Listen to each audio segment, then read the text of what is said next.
Hello, j'espère que vous allez bien. Alors, cette image du verre, ça veut dire quoi?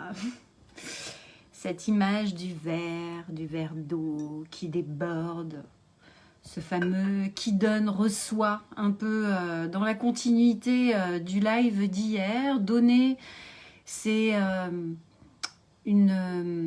comment dirais-je, ça permet effectivement de se développer parce que c'est offrir du temps, faire marcher ses neurones miroirs, mais donner sans avoir pris le temps de se ressourcer, sans avoir pris le temps de remplir son verre, eh bien c'est, de mon point de vue, donner à contre-courant, voire s'épuiser. Ça, moi, c'est un schéma que je connais bien, puisque ça a été le schéma de ma maman pendant des années, et qui s'est arrêté sur un schéma un peu jeune et un peu tôt de maladie, et qui est parti dans la maladie. Donner sans prendre le temps de se nourrir de l'intérieur, non pas se nourrir de l'extérieur à travers la bouteille d'eau et attendre que ce soit les autres qui remplissent mon verre, mais comment dans mon quotidien, que ce soit dans mon business ou dans ma vie, je prends le temps de remplir mon verre avant de le laisser déborder.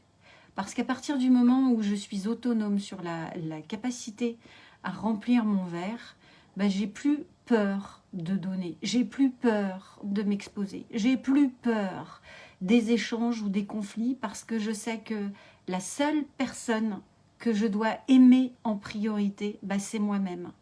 Et qu'en prenant le temps de remplir mon propre verre, je vais pouvoir alimenter sans avoir à compter, sans avoir à me protéger, sans avoir à mettre une armure, sans avoir à me mettre en garde sur ce qui va être dit, parce qu'en fait, eh bien, je serai déjà remplie de l'intérieur.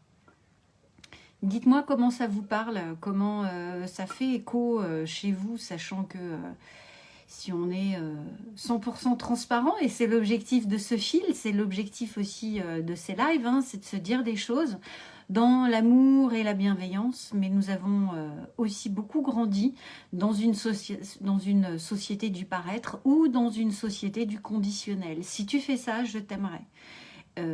Et en tant que parent, en tant qu'enseignant, en tant qu'entraîneur, ce sont des paroles que l'on a pu entendre, mais qui ont été transmises, je dirais, avec ce relais de génération en génération, et qui font que, en fait, nous avons appris à grandir dans le regard de l'autre.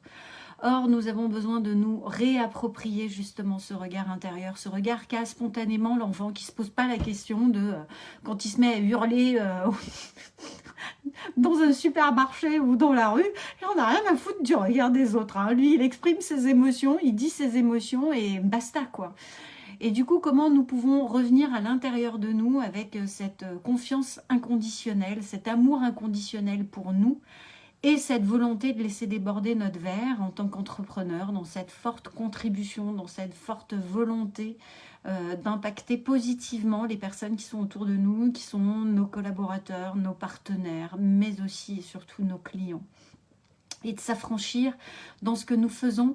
Si nous le faisons avec amour, avec cœur, bah, peu importe finalement les regards extérieurs, parce que la vie des autres n'est que leur propre vie. J'aime bien ce jeu de mots, la vie, L apostrophe AVIS, n'est que finalement là, plus loin, VIE des autres. Et que du coup, au plus nous allons nous centrer sur notre plus haute contribution, peu importe si c'est apprécié ou pas, ça n'appartient, ça c'est la responsabilité des autres. Nous, si nous le faisons avec cœur et avec amour, sans avoir l'attente du regard extérieur, bah, c'est là où le verre déborde. Voilà pour mon partage du jour qui faisait pas mal écho ces derniers jours dans les séances individuelles que j'ai pu avoir. Et du coup, j'avais envie aussi de vous permettre d'en profiter, de le prendre, de le laisser résonner pour vous comme d'habitude. Vous laissez vous l'approprier et puis interagir, parce que c'est aussi dans ces interactions miroirs que nous grandissons les uns avec les autres. C'est notamment ce que je vous explique dans la webconférence que je donne le mardi soir. Et comment, dans ces interactions, moi je me suis faite challenger par mes clients pour bouger mes offres et répondre à une demande à laquelle j'avais pas du tout pensé ou imaginé, mais qui m'a été fortement susurrée dans les oreilles et que du coup je déploie. Et ça, je vous raconte tout ça dans la webconférence du mardi à 18h. Donc si vous avez envie de nous retrouver, c'est une vraie joie. Moi, à chaque fois, je suis en feu. Je suis tellement heureuse de partager ce moment avec vous, de vous offrir des éléments aussi, sincèrement, des éléments qui vont vous permettre de regarder votre modèle économique, votre business sous un angle différent. Tout ça pour mieux contribuer au service de vos valeurs et de votre qualité de vie en tant qu'entrepreneur et chef d'entreprise. Pour ceux que ça intéresse, je vous remets le lien en dessous de ce live. Et puis sinon, je vous souhaite une magnifique journée et je vous dis à demain. Bye bye.